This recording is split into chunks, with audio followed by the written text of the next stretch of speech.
안녕하세요. 장병탁입니다. 오늘 강의에서는 인공지능의 발전과 인간의 삶에 대해서 함께 생각해 보도록 하겠습니다. 먼저 인공지능의 역사와 현재 기술 수준을 한번 알아보고, 그 다음에 인공지능이 야기할 수도 있는 위험성이나 도덕, 윤리 문제 이런 걸 살펴본 다음 앞으로 인공지능 시대에 우리 인간은 어떻게 살아가야 될지에 대해서 한번 같이 생각해 보겠습니다. 인공지능은 우리가 생각하는 것보다 사실은 오래된 연구 분야입니다. 1950년대까지 올라갑니다. 2차 세계대전을 통해서 1940년대 이제 컴퓨터라는 기계가 발명이 됐는데, 이 컴퓨터를 가지고 계산만 할 것이 아니고 사람처럼 논리적인 생각을 해보자 하는 동기에서 인공지능 연구가 시작이 됩니다. 그리고 실제로 인공지능이란 말이 만들어진 거는 1956년입니다. 그래서 초기에는 인공지능의 원리가 뭘까 이거를 탐구하기 위해서 체스, 서양 장기 같은 그런 게임을 연구했습니다. 체스가 사람도 오래 생각해야 되는 문제고 어려운 문제죠. 그러면서도 문제 자체가 잘 정의됐기 때문에 여기서 지능의 원리를 발견하면은 어려운 문제를 풀 수 있을 거라고 생각했는데, 체스 연구를 좀 해봤더니 사실은 그렇게 쉽지가 않았습니다. 인공지능이 체스를 세계 챔피언을 이기는데 47년이나 걸렸습니다. 1997년이 돼서야 세계 챔피언, 당시 러시아에 있는 게리 카스파로프를 AI가 이겼습니다. IBM이 만든 딥블루라는 기계를 통해서. 그래서 생각보다 어렵구나 하는 것을 깨닫게 됐고요. 그래서 한 1970년대부터는 연구 전략을 바꿉니다.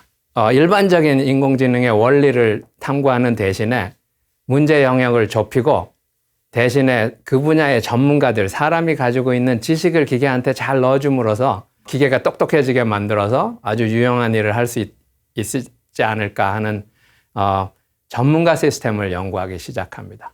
그리고는 이 전문가 시스템이 사실은 산업적으로 한번 성공합니다. 그게 80년대 전후에서인데, 예를 들면은 내과 의사 선생님들이 그동안 공부한 지식과 경험을 기반으로 해가지고 병을 진단하고 이런 지식을 기계한테 넣어줌으로써 상당한 수준에 이르는 전문가 시스템을 개발하는 성공을 하긴 합니다. 근데 좀 더 해보니까 역시 지식 기반의 전문가 시스템도 한계가 있다는 걸 깨닫습니다. 어떤 한계냐면, 일단은 이 문제를 푸는데 우리가 어떤 지식을 쓰는지 그 사람도 잘 몰라요. 그 다음에 그걸 안다고 해도 또 컴퓨터한테 집어넣어 주는데 기계가 그 사람의 지식을 이해하도록 하는데 어려움이 있다는 걸 알게 됐습니다. 그 다음에 이제 또 80년대 사실 그래서 인공지능이 한번 붐이었는데, 일본이 1982년부터 10년차 인공지능 계획을 세웁니다. 아주 야심찬 인공지능 계획을 세우는데, 그게 끝나갈 무렵쯤 되자 사실은 목표한 거에 50% 정도밖에 도달할 수 없다는 결론에 도달합니다. 그러면서 인공지능이 야단을 맞고 빙하기에 들어갑니다. 사실 인공지능은 겨울에 들어갑니다.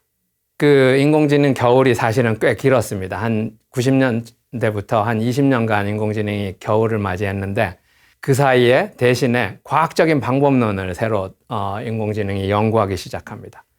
그게 지금 우리가 잘 아는 이제 기계학습이라는 건데, 아니면 머신러닝 그러죠.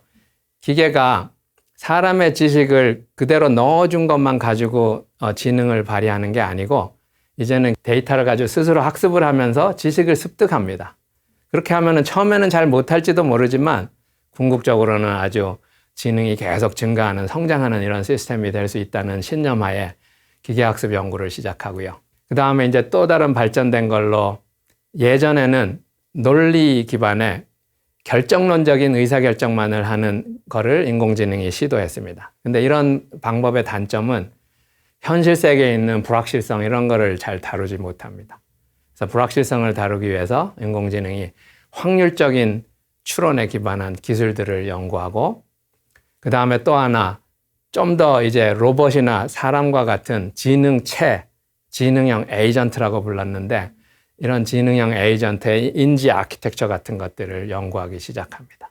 그래서 겨울 사이에 이런 세 가지 중요한 이제 기초 원천 기술을 개발했는데, 인공지능의 겨울 동안에 그 개발했던 머신러닝, 확률적인 추론, 지능형 에이전트 이런 기술들이 한 2010년 정도가 되자 새로운 때를 만납니다. 그래서 인공지능이 제2차 AI 산업화에 들어가는데 그 때가 뭐냐면은 그 사이에 축적되어 온 어마어마한 데이터입니다. 예를 들면 인터넷이 생기고 그다음에 스마트폰이 생기고 소셜 미디어가 생기고 유튜브 같은 게 나오고 그러면서 이메일이 보편화되면서 많은 데이터들이 축적됐고 그거를 기반으로 해서 데이터를 분석하고 예측하고 해가지고 뭔가 추천하는 새로운 서비스들이 이제 등장하는데 여기에 머신러닝 기술이 필수 요소 핵심 기술로 사용되게 됩니다. 그러면서 결국 산업화에 들어가는데 한 2012년 정도 돼서는 여기에 특히 이제 좀 더 발달된 이제 딥러닝 기술이라는 새로운 머신러닝 기술이 등장함으로써 다양한 비즈니스에 인공지능이 쓰이기 시작합니다. 그래서 인공지능을 조금 이해하는데 도움이 될 기반 그 기술로 머신러닝이 무엇인가를 조금 알면은 도움이 됩니다.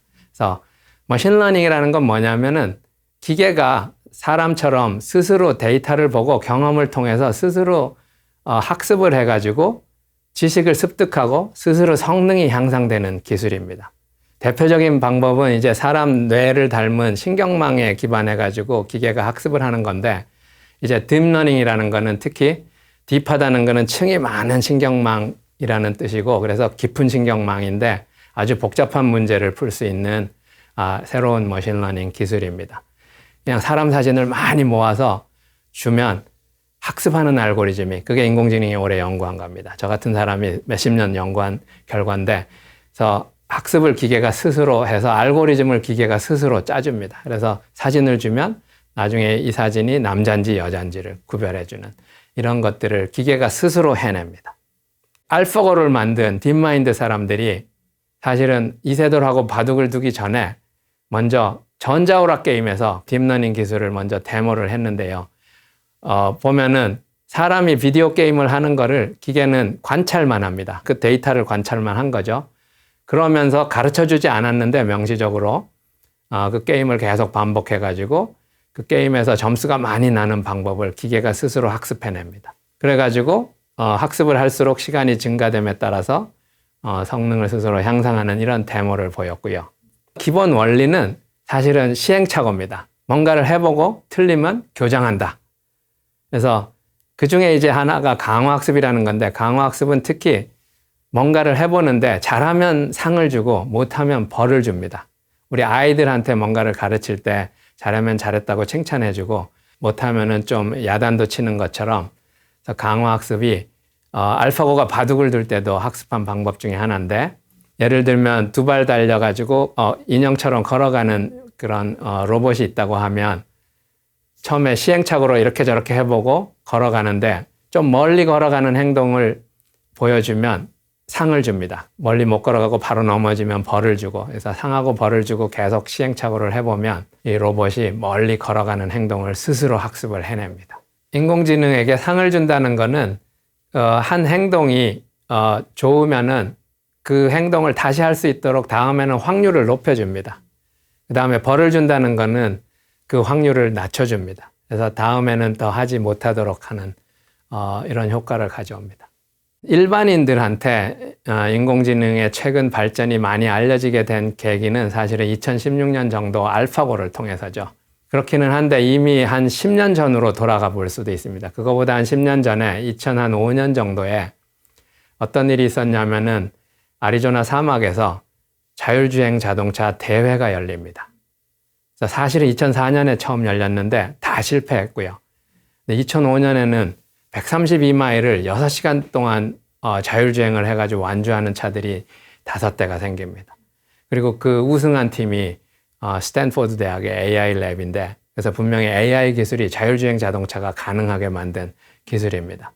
그래서 이거를 계기로 벌써 인공지능이 약간 산업화에 가까이 온다는 것이 학계나 산업계에서는 어느 정도 알고 있었고요. 근데 좀 더 시간이 지나서 이제 한 2011년쯤 돼가지고 사실은 지금 돌이켜보면 놀라운 인공지능의 사건이 3개가 생깁니다. 2011년에 뭐가 생겼냐면 하나는 아이폰이 등장하는데 애플 아이폰에 Siri라는 인공지능 대화 시스템 비서가 등장합니다. 그게 인공지능이 오래 연구한 지능형 에이전트. 그게 이제 상용화한 건데 비서의 개념입니다. 자, 예를 들면 문자 보내줘. 그러면 기계가 대신 문자를 보내주고 내가 다른 일을 하는 사이에도 또 하나가 뭐냐면은 IBM이 오랫동안 연구한 왓슨이라는 인공지능인데 왓슨이 제퍼디라는 TV 퀴즈쇼에 나가서 장학 퀴즈 같은 거죠. 역대 챔피언 2명하고 싸워가지고 AI가 우승을 합니다. 왓슨은 인터넷에 있는 위키피디아라는 어마어마한 그 지식의 그 보고를 다 학습을 해가지고 백과사전적인 지식을 다 갖춘 다음에 사람하고 대결해서 결국은 우승을 합니다. 그 다음에 또 하나가 이제 구글 무인차인데 사실은 2009년 정도에 구글이 스탠포드 AI 랩하고 비밀 프로젝트를 해서 2009년 정도에 발표를 하긴 하지만 실제로 길에서 이제 법적인 허가를 받아가지고 자율주행 자동차가 다니기 시작한 건 2011년 정도. 그 다음에 이제 알파고가 왔고 사실 그 사이에 또 하나의 큰 변화가 있는데 모든 가정에 AI 스피커가 들어가기 시작합니다. 아마존이 만든 알렉사라는 역시 지능형 에이전트 기술입니다. 그 다음에 인공지능 역사에서 한 가지 짚고 넘어갈 수 있는 게 이제 기계번역 기술입니다. 사실은 인공지능이 1960, 70년대 기계번역에 어마어마한 투자를 해서 많은 연구를 했었습니다. 당시 소련이죠. 냉전 시대였기 때문에 첩보의 중요성으로 인해서 기계번역 기술을 많이 연구했는데 70년대쯤 보고서가 한번 나왔는데 당시로서는 만족할 만한 기계번역 성능을 얻는 것은 불가능하다는 결론이 나와서 사실은 포기했던 기술입니다. 이게 포기했었는데 2000년대에 이제 구글이 등장해가지고는 상당히 다른 머신러닝 방법으로 이런 기계번역을 하는 연구를 시작합니다. 왜 그러냐면 인터넷에 보면은 많은 홈페이지들이 있는데 어떤 회사의 홈페이지가 영어로도 돼 있고 예를 들면 중국어로도 돼 있고 뭐 한국말로 돼 있고 이러면은 이게 학습 데이터가 될 수 있는 거죠. 많은 개인 홈페이지도 그렇고 심지어는 위키피디아 이런 거를 보면 다양한 나라 언어로 똑같은 내용이 들어 있으니까 이게 저절로 학습 데이터가 됩니다. 그래서 이거를 학습해 가지고 인공지능이 기계번역을 하는 거를 배우겠다고 해서 야심찬 아이디어인데 아까 머신러닝의 장점이 처음에는 잘 못할지 모르지만 데이터가 쌓이면은 계속 성능이 향상된다 그랬죠. 그래서 꾸준한 연구 끝에 한 2017년쯤에 이제 딥러닝을 이용해서 구글이 Neural Machine Translation, 그러니까 신경망 기반의 기계번역 기술을 개발해서 2017년쯤에 기계번역 성능이 한번 크게 점프합니다. 그래서 그런 것들이 최근에 이제 일어난 일들이고 보다 일상에 들어온 인공지능의 예를 하나 들어본다면은 구글이 최근에 데모한 구글 듀플렉스라는 역시 인공지능 대화 시스템인데 에이전트죠. 이 에이전트는 미장원에 예를 들면 전화를 걸어가지고 상대방 사람하고 대화를 해서 음성 언어를 이해해가지고 미장원 시간을 예약을 해줍니다.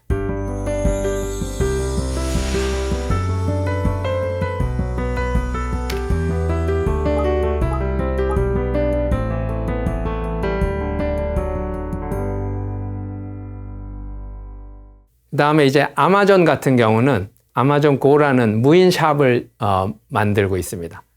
그래서 편의점에 스마트폰만 찍고 들어가면 아무 물건이나 집어가지고 내 가방에 넣고 그냥 나와도 인공지능이 다 인식을 해가지고 어느 물건을 샀는지 계산까지 해가지고 영수증까지 만들어서 스마트폰으로 보내준다는 이런 무인 샵이고 이미 아마존이 3개의 도시에서 시범 사업을 하고 있고 앞으로 3,000개까지 이 편의점을 늘리겠다는 계획을 가지고 있습니다. 보신 바와 같이 최근 인공지능 기술이 상당히 빠르게 발전하고 있습니다. 이렇게 인공지능이 계속 빨리 발전하면 언젠가는 기계의 지능이 사람의 지능을 능가하는 특이점이라는 시점이 올 거라고 일부 예측한 사람들이 있습니다. 근데 디지털 기술의 특징을 살펴보면 사실 디지털로 구현한 지능은 우리 생물학적인 뇌보다도 여러 가지 장점을 가지고 있습니다. 일단 연산 속도가 빠르죠. 뇌에서 신경세포는 밀리세컨드로 동작하는데 지금 반도체 기술은 나노세컨드로 동작하니까 적어도 100만 배 이상 연산 속도가 빠릅니다. 그 다음 통신하는 속도도 뇌세포보다는 더 빠릅니다. 그리고 어마어마한 메모리 능력을 기계는 가질 수 있기 때문에 사람은 생물학적인 제약 때문에 메모리 용량에 한계가 있죠. 물론 사람도 어마어마한 메모리 용량을 가진 걸로 알고 있는데 그 다음에 이제 기계는 무엇보다도 확장성이 뛰어나고 많은 메모리나 프로세서를 많이 붙이면 계속 컴퓨팅 파워가 좋아지고 메모리 용량도 확장되는 이런 장점이 있고, 또 하나가 아무래도 사람의 뇌세포는 오래 일하면은 피곤해지고 마모도 되는, 늙고 그러죠. 그런 것도 없습니다. 반도체 같은 기계는. 그 다음에 이제 기계가 학습까지 할 수 있기 때문에 학습을 하게 되면서 점점 알아서 성능을 향상하게 되고, 또 다른 장점은 그대로 복제를 할 수 있습니다. 정확하게 복제할 수 있기 때문에 어마어마한 그 지능 향상 효과를 볼 수 있고, 이렇게 하면은 인공지능이 발전해가지고 더 똑똑한 인공지능을 만들고, 그 더 똑똑해진 인공지능이 다시 더 똑똑해지는 인공지능을 만들면은 언젠가는 지능 폭발 현상이 생겨가지고 초지능에 도달할 거라는 생각을 해볼 수 있습니다. 사실은 알파고를 보면 만약에 바둑에 관한 지능이 있다고 생각하면 이미 인간 지능을 넘어선 거나 마찬가지죠. 물론 근데 이제 많은 사람이 동의하지 않을 텐데, 과연 바둑만 잘 두는 게 진짜 사람의 지능이냐, 아마 동의 안 하는 분도 많을 거고요. 그런 면에서는 아직은 인간 수준의 정말 인공지능이 도달하기에는 연구가 많이 돼야 되기는 할 겁니다.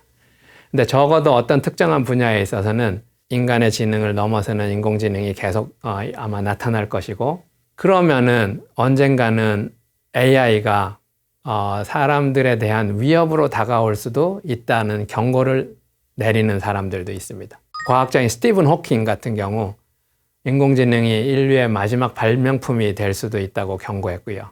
위험하다는 거죠. 그 다음에 일론 머스크 같은 사람들도 인공지능이 너무 경쟁체제에 돌입되면은 3차 대전과 같은 새로운 전쟁을 촉발할 수 있는 위험성이 있다. 그래서 사실 우리나라에서도 최근에 이루다나 이런 사태를 보면 인공지능 챗봇이 좀 혐의스러운 발언 같은 거를 해서 사회에 물의를 일으키고 이런 일들도 이미 생기고 그러는데, 그래서 윤리의식이나 도덕성 이런 것들이 점점 더 중요해질 수도 있습니다. 그 다음에 인공지능을 특히 오용하거나 악용하는 사람들이 생기면 위험해질 요소들이 있습니다. 그거를 이용하는 사람들이 악의를 품고 인공지능을 잘못된 교육을 해서 잘못 가르치면 오용하는 경우가 생길 수 있습니다. 그게 아마 생길 수 있는 위험성입니다. 그래서 인공지능을 더 똑똑하게 하기 위해서는 자율성을 부여해야 되는데, 그 부여한 자율성이 다시 위험으로 갈 수도 있는 이 양면성이 있습니다. 그래서 이런 거를 이제 이해하고 궁극적으로는 인공지능이 그 사람들의 가치 기준이나 도덕률이나 이런 거를 인공지능이 어느 정도 갖추게 하는 게 사실은 중요한 이제 연구 분야가 됐고요. 그런 것들을 어느 정도 연구를 하고 있습니다. 아직은 연구하고 있는 거긴 한데 크게 3가지 방법 정도로 나눠볼 수 있습니다.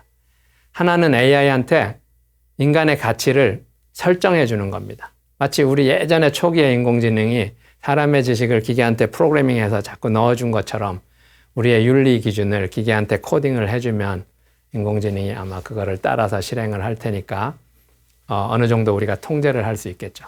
그 다음 또 다른 방법은 다시 발전해가지고 인공지능이 스스로 가치를 터득하게 만드는, 그러니까 생활하면서 인간의 가치 기준에 부합하게 뭔가 의사결정을 해주고 도와주도록 유도하는 그런 방법이 되겠습니다.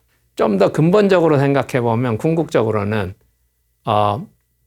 인공지능한테 사람들이 원하는 좋은 방향, 선한 인공지능이 되도록 동기부여를 기계한테 넣어주는 게 어쩌면 가장 근본적으로 중요한 것 중에 하나일 겁니다. 이런 방식으로 인공지능이 보다 선하게 아니면 인간의 도덕률에 맞게 인간 사회에서 사람을 도와줄 수 있도록 발전하도록 하는 방법 중에 하나입니다.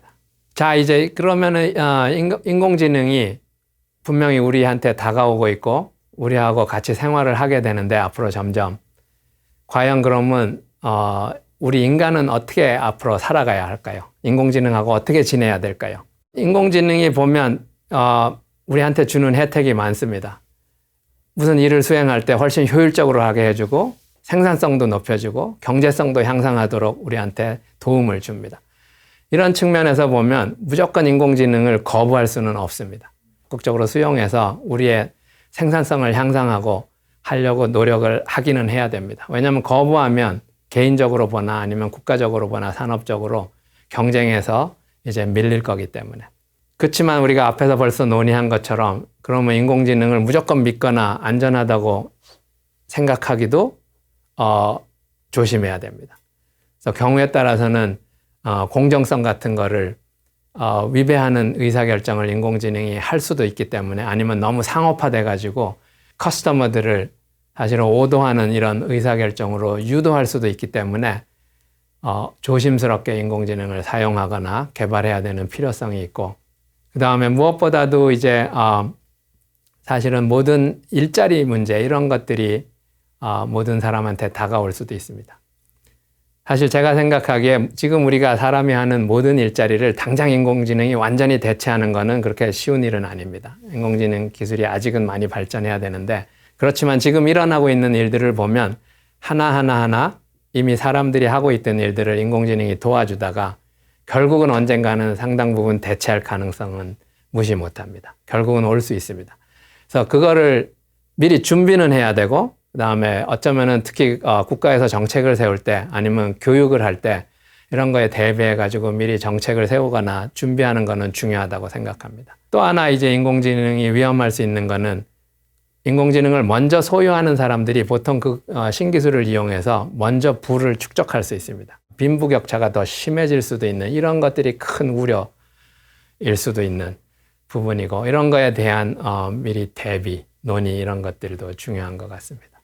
물론 아주 당장 다가오지는 않는 부분도 많은데, 근데 또 한편으로 보면 자율주행 자동차 이런 게 이제 가까이 오고 있는데, 예를 들면 사고가 나면 누구의 책임이냐 이런 법적인 이슈 같은 거는, 아니면은 보험회사가 보험을 들려고 할 때 당장 가까이 이미 다가오고 있는 부분도 있습니다. 최근에 이제 코로나 사태나 이런 걸 통해서 비대면 사회로 가고 있는데, 여기서 인공지능이 하는 역할이 이제 점점 더 중요해지는 것 같습니다.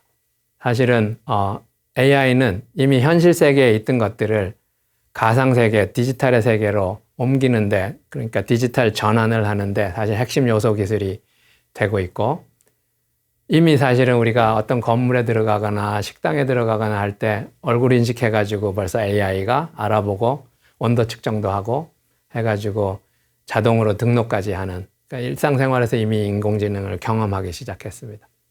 그래서 앞으로는 많은 회의도 온라인상에서 이루어지고 많은 강의들도 화상회의로 이루어지고 하는데, 아마 인공지능이 채점을 하거나 숙제를 점검하거나 뭐 심지어는 강의를 보조하거나 이런 것들은 생각보다 빠른 시간 안에 올 수도 있습니다. 그래서 점차 인공지능이 사람하고 가까이에서 일상생활 속에서 같이 생활하게 되는 시대로 가고 있고, 그런 면에서 보면 최근에 로보틱스나 이런 기술들이 많이 발전하고 있는데, 비대면 사회가 되면서 더욱 중요해지고 있는데, 여기 비디오에서 한번 잠깐 보실 거는 서울대학교에서 그 로보컵 대회에 나가가지고 일상생활 안에서 로봇들이 어떤 일을 해줄 수 있나 그런 것들을 한번 보실 수 있는데, 예를 들면은 집안에 있는 쓰레기를 버려준다든지, 아니면 늘어져 있는 물건을 한번 정리정돈한다든지, 그 다음에 식기를 세척기에 갖다 넣어준다든지, 뭐 이런 일 같은 것들을 일부 이제 인공지능이 하게 되면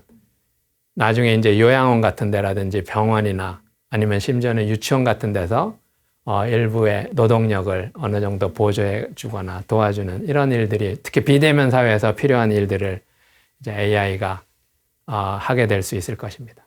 점점 더 현실 세계와 가상 세계가 공존하게 됩니다. 그렇게 된다는 얘기는 결국은 인간하고 인공지능이 같이 살아가게 되고 공존하게 되고, 사실은 서로 도와야 되고 상호 보조적인 역할을 하게 되고 함께 진화해가는 이런 세상이 오고 있습니다.